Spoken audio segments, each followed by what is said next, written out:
Un voyage officiel en Turquie, tout d'abord dans la capitale, à Ankara. Une visite qui a débuté par une cérémonie on ne peut plus solennelle. Son Altesse Sérénissime le Prince Albert II a déposé une gerbe devant le mausolée de Mustafa Kemal Atatürk. Atatürk, le fondateur et le premier président de la République turque. Il a instauré entre autres la laïcité et le droit de vote aux femmes dans les années 30. À l'issue de ce dépôt de gerbe, le souverain a signé le livre d'or en présence du vice-ministre des Affaires étrangères et de l'ambassadeur de la République de Turquie à Monaco. La délégation monégasque était composée entre autres du conseiller de gouvernement pour les relations extérieures, José Badia, et du conseiller au cabinet du prince, Richard Milanesio. Après le mausolée d'Atatürk, le souverain s'est rendu au palais présidentiel où l'attendait le chef d'État, Abdullah Gül.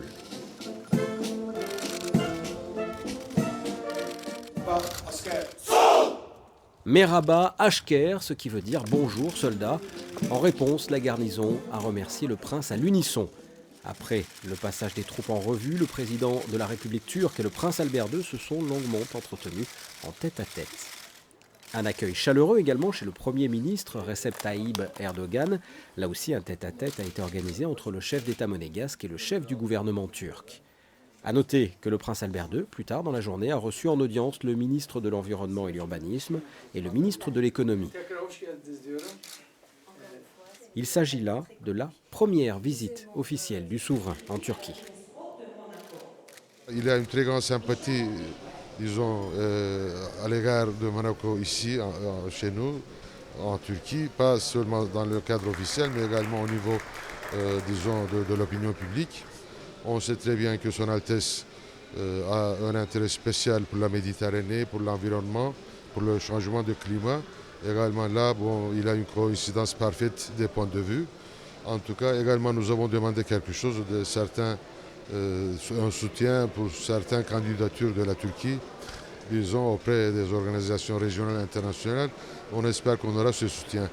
La Turquie qui a besoin de l'appui et de la voix de Monaco. Il faut savoir que les Turcs ont déposé 2 candidatures pour 2020.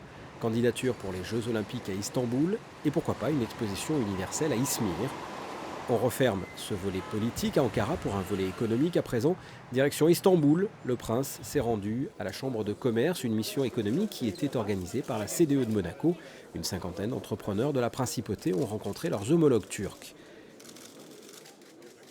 Pour clore ce voyage officiel, environnement à présent, le souverain s'est rendu à l'université de Bogazici, toujours à Istanbul. Il a rencontré le patriarche œcuménique de Constantinople, Bartholomé Ier. Le prince Albert II a ensuite donné une conférence et a présenté sa fondation devant des étudiants et des professeurs de l'Institut des sciences environnementales de cette université.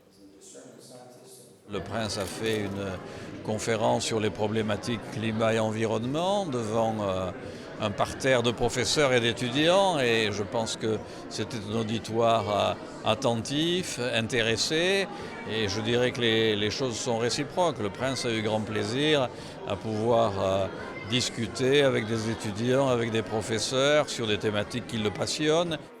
3 volets importants ont donc été abordés lors de ce voyage officiel, l'aspect politique, économique et environnemental.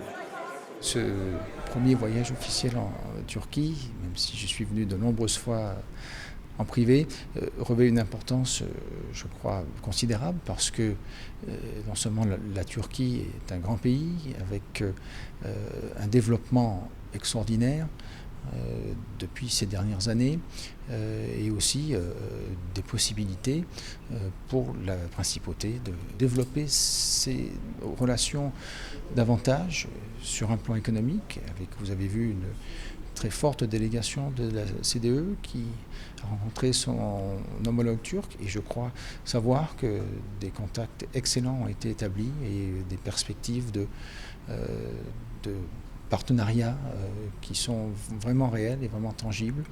Et puis une volonté toujours croissante que c'est très bien senti dans les discussions que j'ai pu avoir avec le président Gül, avec le Premier ministre Erdogan et avec les différents ministres que j'ai pu rencontrer, de développer aussi des partenariats, que ce soit en environnement, que ce soit sur différents projets